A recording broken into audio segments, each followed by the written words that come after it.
Congress BJP ಮಧ್ಯೆ ಮತ್ತೆ 40% ಕದನ. ಬಿಜೆಪಿಗೆ ಕ್ಲೀನ್ ಚಿಟ್, ಕ್ಷಮೆಯಾಚಿಸುವಂತೆ ಪಟ್ಟು. ಕೆಂಪಣ್ಣರನ್ನ ಟೂಲ್ ಕಿಟ್ ಎಂದು ಕೇಸರಿ ಕೆಂಡ.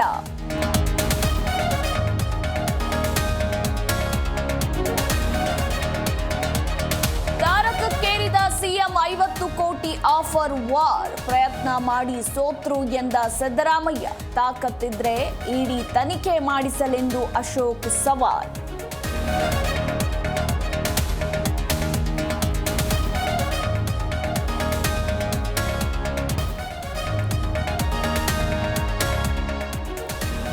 ಸಿಲಿಕಾನ್ ಸಿಟಿಯಲ್ಲಿ ಮತ್ತೆ ಮರಗಳಿಗೆ ಕೊಡಲಿ ಏಟು. ಅಪರೂಪದ ಮರಗಳನ್ನ ಕಡಿದು ಹಾಕಿರೋ ಕಿಡಿಗೇಡಿಗಳು.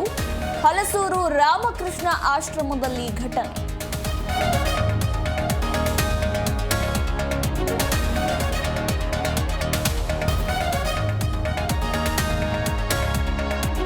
ಜಿಕೆವಿಕೆ ಕೃಷಿ ಮೇಳಕ್ಕೆ ಭರ್ಜರಿ ರೆಸ್ಪಾನ್ಸ್. 3 ದಿನದ ಕೃಷಿ ಮೇಳಕ್ಕೆ 20 ಲಕ್ಷಕ್ಕೂ ಅಧಿಕ ಜನ ಭೇಟಿ.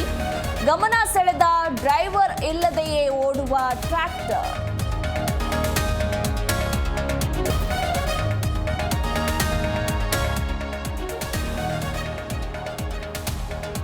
ಕರುನಾಡಿನಲ್ಲಿ ಮುಂದಿನ 4 ದಿನ ಮಳೆ ಮುನ್ಸೂಚನೆ. ಉಡುಪಿ, ಬೆಳಗಾವಿ, ಧಾರವಾಡ, ಹಾವೇರಿಯಲ್ಲಿ ಸಾಧಾರಣ ಮಳೆ. ಬೆಂಗಳೂರಿನಲ್ಲಿ ಮೋಡ ಕವಿದ ವಾತಾವರಣ.